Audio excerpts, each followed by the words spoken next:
Hello friends, welcome back to my channel Lakshmi's কিচেনে সবাইকে স্বাগত জানিয়ে আজকে শুরু করছি কাঁকড়ার ঝালের রেসিপি। কাঁকড়ার ঝাল কিন্তু অসাধারণ খেতে লাগে। কষা কষা কাঁকড়ার ঝাল আর তার সাথে যদি গরম গরম ভাত হয় আর কিছু বোধ হয় চাই না। তো চলুন আজকে আমি আপনাদের সাথে শেয়ার করে দিচ্ছি কিভাবে চটপট করে কাঁকড়াগুলোকে কেটে নেওয়া যায়। দেখুন, কাঁকড়া ধরার মেন উপায় কিন্তু আপনি যদি ছোট ছোট কাঁকড়া নেন তাহলে সেই ক্ষেত্রে কিন্তু কাঁকড়ার দাঁড়া বাঁধা থাকে না। এখানে আমি একটু মিডিয়াম সাইজের কাঁকড়া নিয়েছি, সেখানে দাঁড়াগুলো বাঁধা আছে। যদি না বাঁধা থাকে তাহলে পিছন দিকভাবে ধরতে হবে এবং তারপরে বড় দাঁড়া দুটোকে কেটে নিতে হবে এবং তারপরে ছোটোগুলোকে কাটবেন। ধ্যান রাখতে হবে পিছন দিকে করে, মানে একদম পিছন দিকে, একটা উপরে হাত দিয়ে একটা নিচে হাত দিয়ে ধরতে হবে। তা এই ক্ষেত্রে ওরা কিন্তু কামড়াতে পারে না। আচ্ছা, আমরা সব কেটে কেটে নিয়ে নেব। এবার দাঁড়াগুলো যদি বড় হয় সেগুলো আমরা বেছে বেছে নিয়ে নেব। তারপরে কাঁকড়াগুলোকে ধরে এইভাবে ঠুকলেই এই খোলসটা উঠে যাবে। খোলসটা উঠে গেলে এটা ফেলে দিতে হবে। আর ভেতরে যে হলুদ হলুদ দেখা যাচ্ছে সেগুলো কিন্তু ঘিলু, সেগুলো কিন্তু আমরা নিয়ে নেব। এবং এই সাইডে ধারে ধারে যে ছোট ছোট অনেকটা ছোট ছোট কুচি কুচি চিংড়ি মাছের মতো ওগুলো ওদের দাঁড়া টাইপের থাকে, সেগুলোকে আমরা ছাড়িয়ে ছাড়িয়ে ফেলে দেব। আশা করি বুঝতে পেরেছেন। এবার এগুলোকে আমরা সব ছাড়িয়ে ক্লিন করে নেব এবং আর একবার ধুয়ে নেব। খেয়াল করতে হবে কাঁকড়াগুলো আগে থেকে ধুয়ে তারপরে আপনি কিন্তু ছাড়ান, নাহলে ঘিলুগুলো ধুয়ে চলে যাবে। আর দাঁড়াগুলো আপনি পরে আরেকবার ধুয়ে নিতে পারেন। কাটাকাটি কমপ্লিটের পরে আমরা এবার রান্নাটা করে নেব।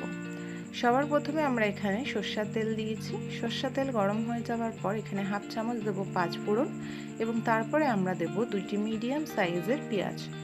পেঁয়াজগুলোকে ভালোভাবে কুচিয়ে নিয়েছি। কুচিয়ে নেওয়ার পর এগুলোকে আমরা রান্না করে নেব। হালকা একটুখানি পেঁয়াজগুলো ব্রাউন করেই সাথে সাথে আমরা এতে আলু তুলে দেব। এখানে দুইটা আলু আমি একদম ছোট ছোট ডুমু ডুমু করে কেটে দিয়েছি। এক্ষেত্রে কিন্তু আপনি আলু দিতেও চাইলে দিতে পারেন, না দিতে চাইলে না দেবেন। কিন্তু আলু দিলে কাঁকড়ার যে তরকারি সেটি ভাতে মেখে খেতে কিন্তু অনেকেই পছন্দ করে থাকে, যেমন আমার ফ্যামিলিতে সবাই পছন্দ করে।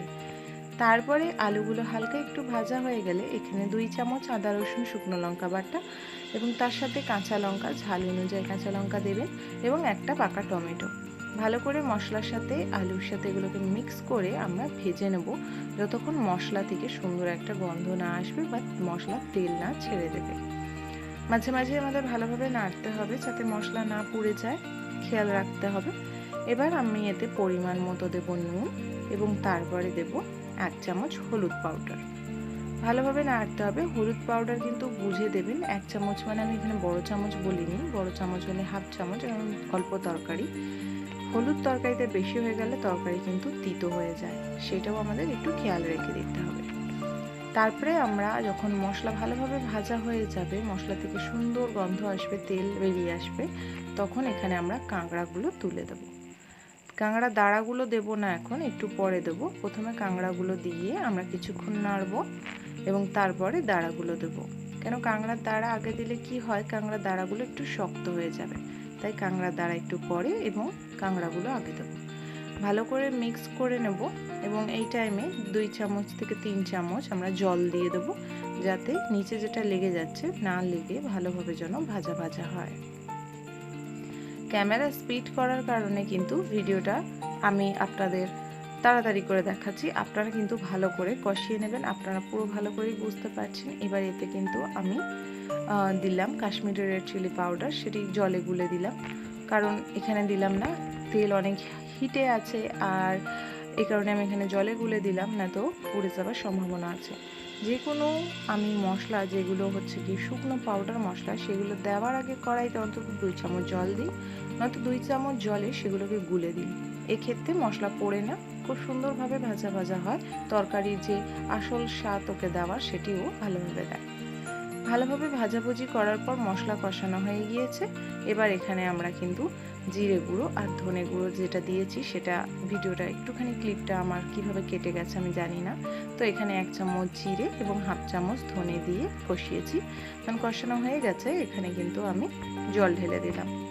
এখানে 2 বাটি জল দিয়ে এটাকে ঢেকে রাখবো এবং এটাকে আমি গাঢ় করব।